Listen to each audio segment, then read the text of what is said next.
Hello everyone, I'm Chester44 and welcome to this Let's Play Blades of Avernum. Last episode we went into and through what is left of the town of Hectos. We helped out the survivors as much as we could, but there's still more we have to do and we'll have to leave town for that. Also, we happened to level up from all that we were doing, so Fox, point in strength to get stronger. Sheik, kinda want to put a few points in tool use, just to be safe. And I guess another point in hardiness. Bonnie also leveled up. Point in intelligence. And Draco... Actually, intelligence? Yeah, intelligence. And Draco, a point in mage spells. Alright, I think that works. As for quests we have... if we find any Grey Mold, we'll bring her some. That needs to go at the fort. You can only get so much wine. Solarian wine... Look for a locker. I'll need to check. Grain, I know where we can get. Corpses, I recovered 5. And beg the Empire for aid. Hold on a minute. Look in a locker? That must be the locker down there. But the problem is I can't get to it.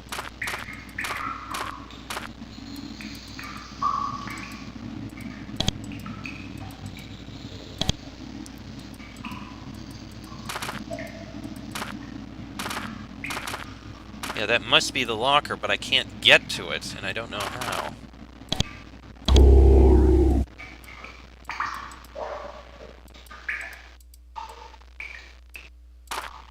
I don't know how exactly you get that.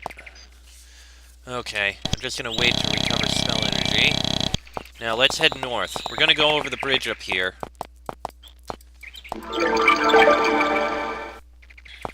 And in fact... Okay.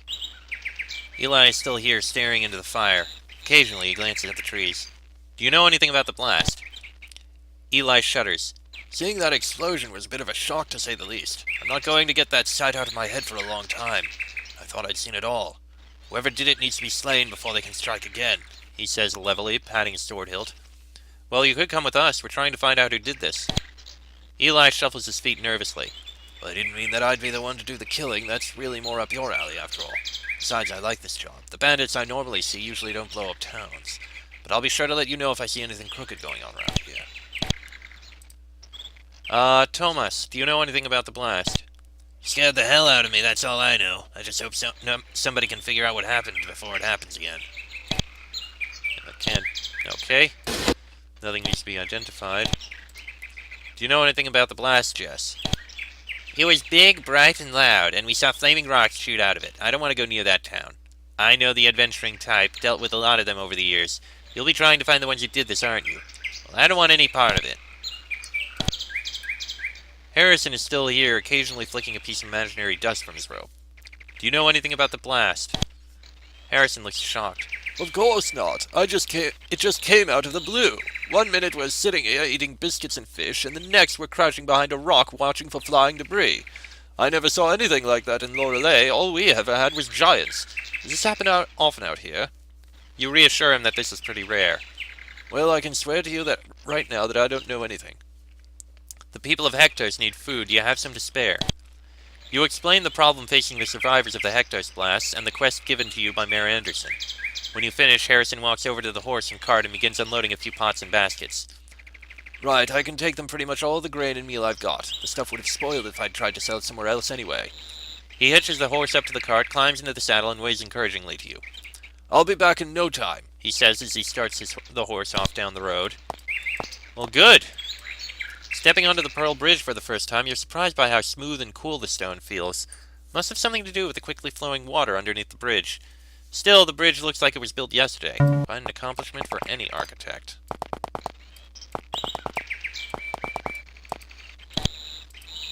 There's a small child sitting in the middle of the bridge, playing with a small dog next to him. It takes a while, but you manage to get his attention. Hi. Mommy says I shouldn't talk to strangers, so I won't, he says. He goes back to playing with his dog, and you don't get another word out of him. This is a small dog, one who has a clay ball in its mouth. It sets the ball down in front of you and yips at you. Throw the ball. You lightly toss the ball down the bridge. The dog starts yipping frantically and tears down the bridge to where the ball landed. Within a minute, the dog has returned the ball and has deposited it at your feet again. The dog yaps at you, wagging its tail at an insane pace. Pet the dog. You pet the dog. The dog reacts as you'd expect it to, yapping happily while it runs around your feet. Eventually, it stops running and sits down in front of you again. Shoo the dog away. The dog visibly sags. It whines for a moment before settling down on the ground again.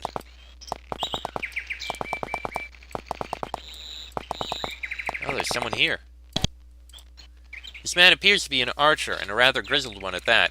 He has scars on his hands and face, and you can see some sort of medicinal wrap poking out from under his tunic. He turns from looking out over the lower falls to address you. Greetings, friends. My name is Joshua. I know who you are and why you're here. I have something important to tell you should you choose to listen. What are you doing here? Joshua simply doesn't answer for a while. Enjoying the view. What did you want to tell us? Simply put, I know why you are here in this province. I know that you're looking for answers in dangerous places, and I know that you need to leave before you get killed. This whole valley is in grave danger, and it's not a good place to be right now. You'll probably be safe again soon, depending on your definition of the word. He doesn't elaborate, he just stares directly at you. Wait, what do you mean? That is all I have to tell you. Good day. And with that, he goes back to looking out over the falls. He seems to know something.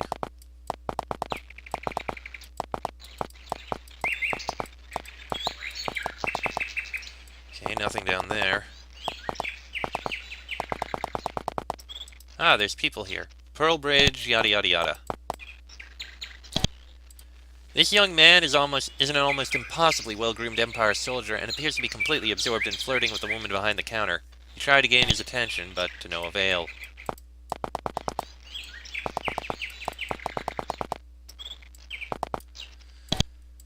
This woman looks like a fairly run-of-the-mill merchant, as opposed to the more colorful characters you've seen in your travels. It's rather refreshing to see a normal-looking person for once.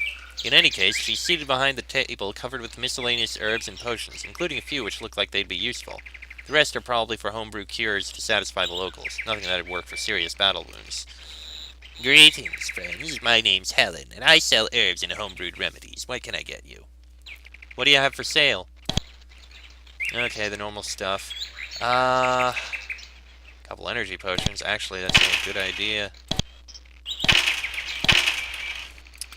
No gray mold, though.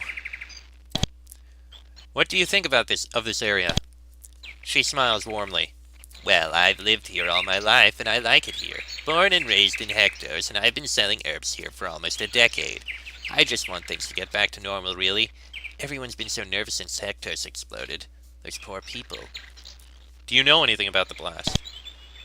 Well, it's got everyone around here so shaken up, and those poor people in Hector's. I really don't know anything about it. I just want something to be done. I expect you'll be trying to find out what's going on, and I wish you luck. I wish I had the courage to do the same as you. Eli told us you'd heard about some weird spiders. Ah, yes, the spiders. Normally I wouldn't disclose this information, but I'm a bit desperate. One of my best herb-picking spots has been overrun by Aranea.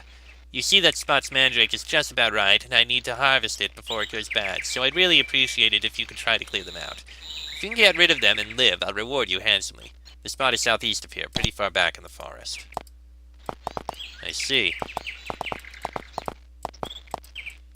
This road clearly leads up into the mountains, which would take you out of Iris. No, I wish to continue exploring.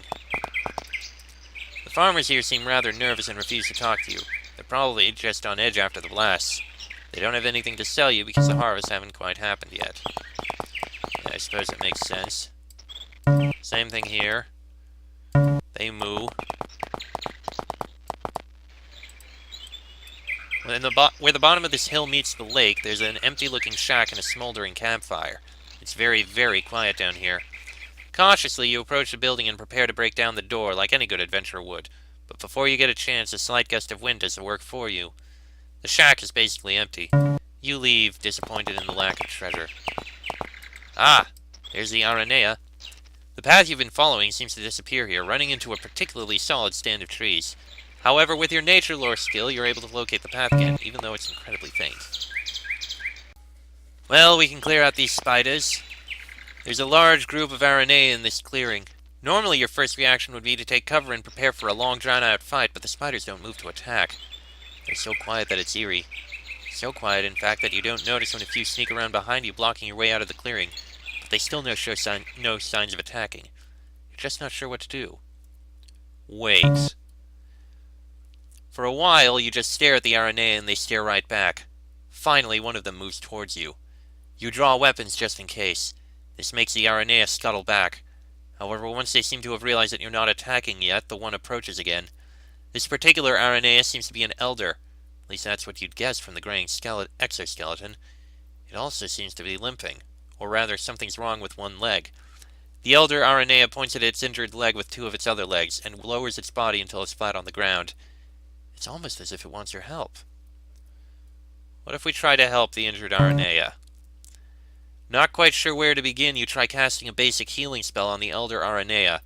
The injured leg glows a faint blue for a moment, then returns to its former grayish-purple hue. Then you carefully step away from the elder RNA in what you sincerely hope is a respectful manner, and wait. The elder slowly stands up, as much as a giant spider can anyway, and shuffles its feet around a bit. The movements seem a bit more sure than before, and they're certainly less painful to watch. You're still waiting for some sort of resolution when the elder waves one leg in the air and the entire group suddenly leaves the clearing, not really paying you any attention. Oh, sure, pick some herbs. You don't know enough about herbs to really identify much of these, but you do stumble across a few comfrey plants. You dig up the roots and throw them in with the rest of your equipment. This patch of herbs is still recovered. Okay. So we managed to do that peacefully. I'll take that. Why do we have a rock? We don't need a rock. Alright. Well, we did what she wanted.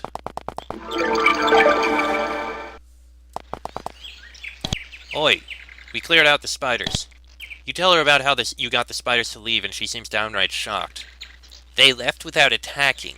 Really? That's amazing. She picks up an interesting-looking bottle off the table, as well as a sprig of what appears to be grey mold, and hands it to you. Here, take this. You deserve it. You really hope that she doesn't care about you having picked some of her herbs. Any more jobs you want done? Nope. You folks have already done enough for me, and I'm sure that you have other more important things to be doing right now. Excellent. Restoration brew. And that grey mold is good for the quest. Anyway, we've done everything we can up here. I guess we can report back in that we got the town some grain.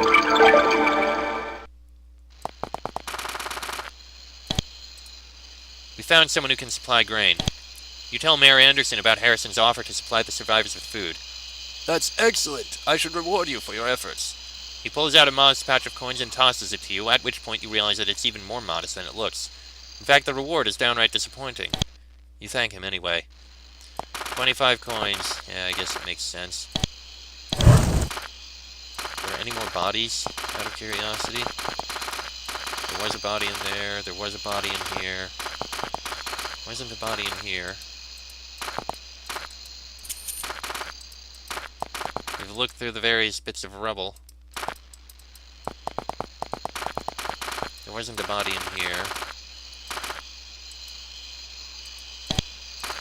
I still say there has to be some way in order to get back here.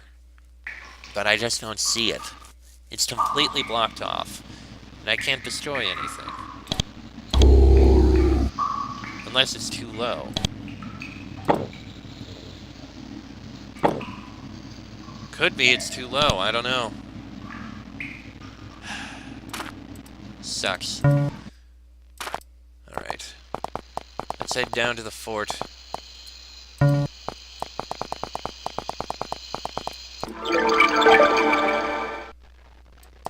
Ah, the fort is open now. Good. Lieutenant Newman. Do you know anything about the blast yet? Newman takes a deep breath and stares straight ahead. I am not at liberty to discuss if the Empire may or may not know about the incident which occurred. Once he says this, he leans toward you in a way that he probably thinks is conspiratorial. Really, it's a bit blatant. Of course, those who wish to aid the Empire in any investigations which may or may not occur should speak with a superior officer of the fort who may or may not be seeking help. Are you going to do anything about Hector's? We currently do not have any relief plans for the survivors, though I am certain that my superiors will give us direction in due time. Rest assured that we will not leave the survivors without aid. That's unusually cold, even for the Empire Army. One of your soldiers wanted us to report him in. Well, that's unfortunate. Is there anything else you wanted me to know? Yes, you're a rotten bastard. The lieutenant just stares at you. It seems that I'm going to have to speak with Sir Samuel when he returns. Can you help Hectos get aid from the Empire? You explain the mayor's plea, and you think you see a smile creeping across the lieutenant's face. Why, yes, I believe I can do that. I may be stuck out here, but I do have some connections. I'll yet Alyssa deal with the paperwork. Oh, good. They're going to get some aid. Now let's go up here. You. Sir Kelly is still here, carefully watching over her apprentices. Every so often, something in a cauldron pops, and Sir Kelly waves a hand and chants a short spell until the cauldron falls silent again. Got that grey mold for you. You hand Sir Kelly a sprig of semi-fresh grey mold, and she pops it into her mouth.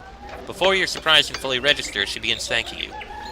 Thank you so much. I don't know what I'd do without this stuff. Keeps me going all day long, and it's much better than any tea I've ever had. After chewing the herb thoughtfully for a moment, she slips one of her many rings off and hands it to you. Anyway, take this, since I don't have any change on me right now. It's got a nifty little enchantment on it. What do you think of what happened in Hector's?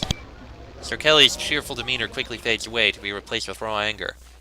I wish I could say, but the Empire has forced me to withhold my opinion. I can't believe they're trying to stifle my freedom of expression. She continues in this vein for a while until something catches your ear. One of these days, they're going to push me too far, and they know what I can do to them. I've got the equipment to make them wish they were never born. What's left won't fit in a test tube. When you ask her what she means by this, she clumsily tries to save herself. I'd never actually even considered... What I mean to say is, you can't possibly think that... She continues to stumble over her words, never getting any clearer as to what she meant. But you're beginning to get a little suspicious of the vats scattered around the lab. After what Sir Kelly said earlier, you're honestly afraid to get too close to this vat of... Well, you don't really want to know what. Yay! So I just realized... Nope. Can't go in there. Oh. This statue flawlessly captures the frailty of a bureaucratic-looking old man. Looks as if even the statue might fall over. Can't help but wonder what he did that merited the statue. Then you notice a plaque at the bottom of the statue. Matthias Colt, 728 to 813, funded the renovation of Fort Galima.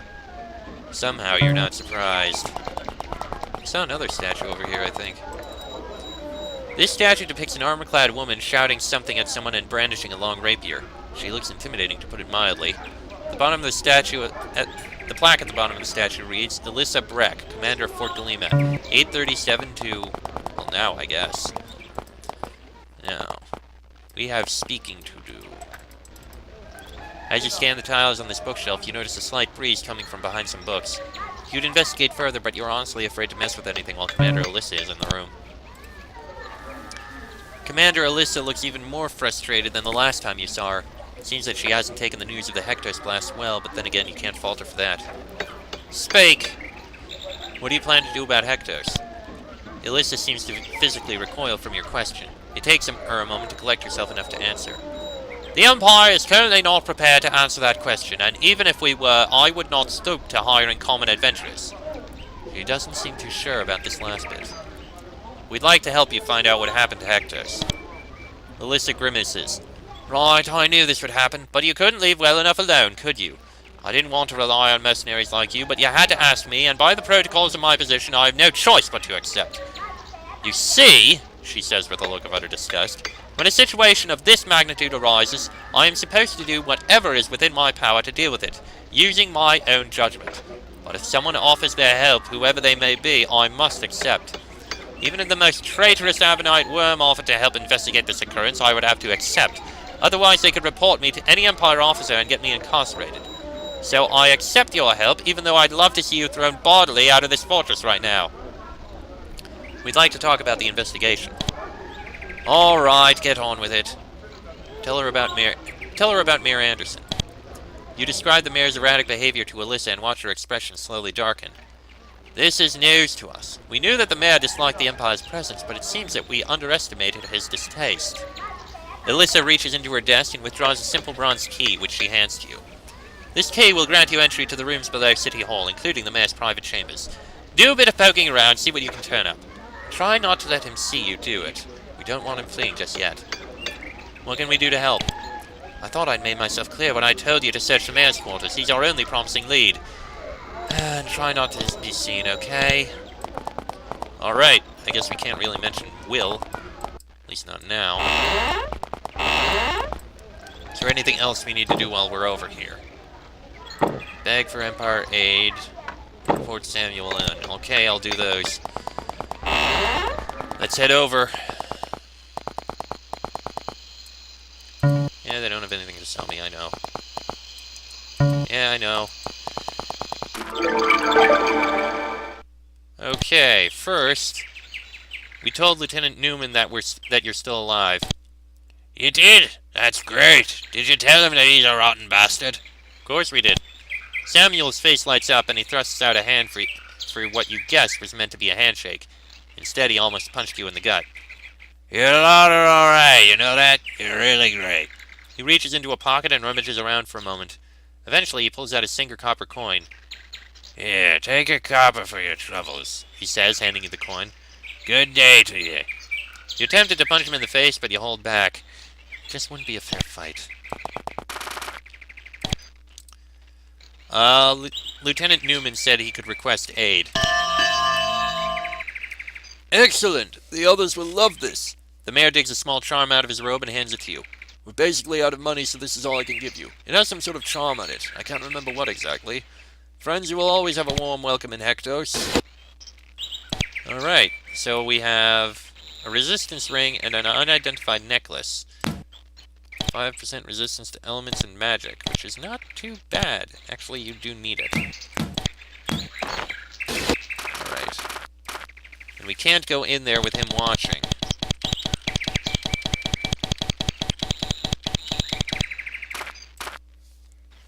Alright, let's see if this is close enough. Do you descend? Yes.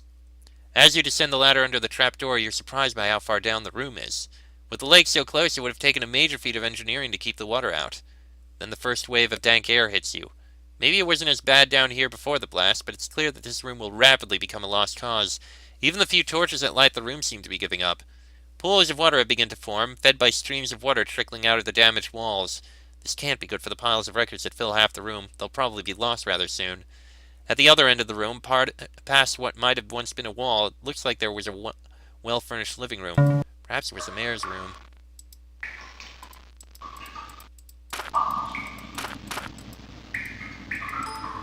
This side of the room was clearly designated for luxury, despite its rather dismal location. It looks very lived in, which makes you wonder just how much time the mayor spent here. It's a shame. It'd be a shame to see all of these documents go to waste, but you honestly don't know what you'd do with them. Hell, you wouldn't even know which ones to save. They all look like standard Empire paperwork. Reluctantly, you leave the papers alone.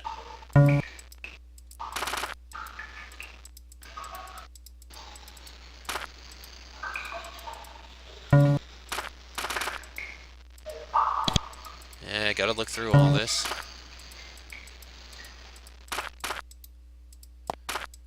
Alright, let's check through the rubble before we check his desk. This is a rather nice tapestry.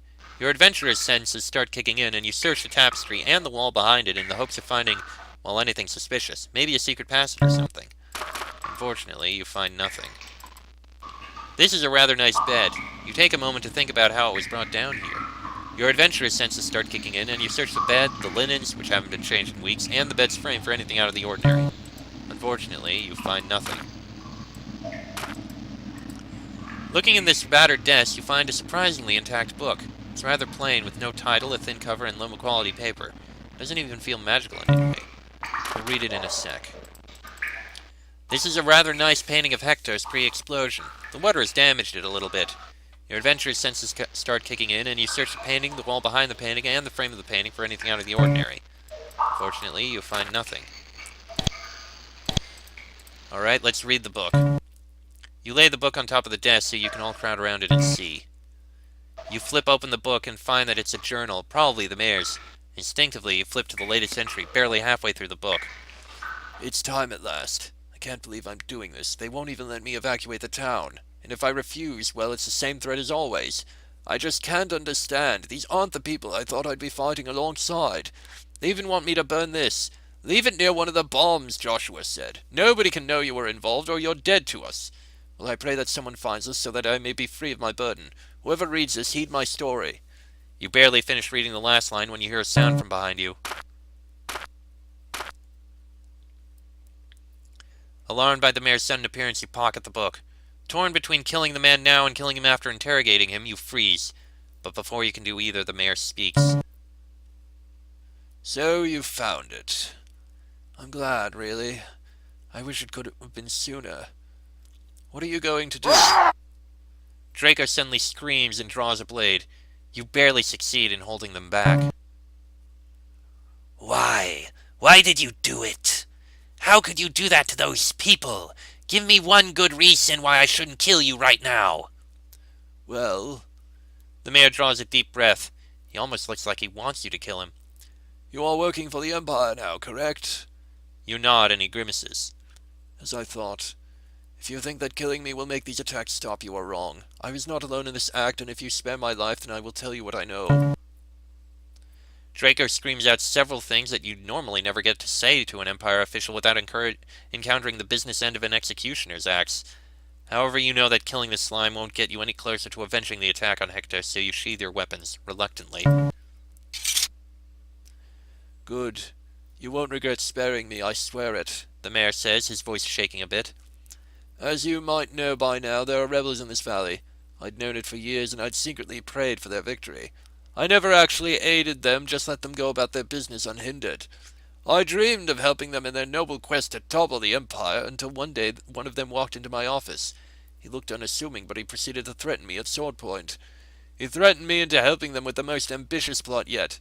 They would attack a town, drawing Empire troops in to aid the survivors. Then once the valley was full of soldiers and officials, they would strike again. What are they planning? Tell me!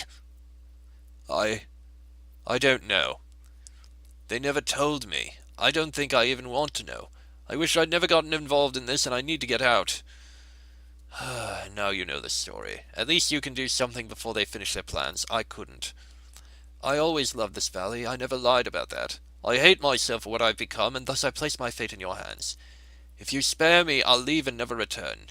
If you choose otherwise, well, I deserve it. He says, choking a bit. What do you do? He helped them, but he was forced into it, and he speaks of regret, despite his hatred of the Empire. We'll spare him. Go. Get the hell out of here and never come back. Understand? The mayor looks as if he's about to cry. In a strained, weak voice, he mutters 2 words before losing his composure. Thank you. And with that, he turns and runs. The mayor has left the room, leaving you down here amidst the watery debris. It's getting a bit uncomfortable, in fact. You should probably report this to the commander at Fort Galima, but you're not sure how honest to be about it. Something to think about on the way over, you decide. Yeah, the Empire probably won't be happy about what we did, but such is the way of my conscience. I only hope this doesn't come back to bite us in the ass. Either way, we're going to have to end this episode here because it's gone on about long enough. Next episode, we'll report into the commander. There's not much more we have to say here. But, yeah. That'll be in the next episode. So until then, I'm Chester44. That is Fox, Sheik, Bonnie, and Draco. This has been a Blades of Avernum Let's Play, and I shall see you all next time.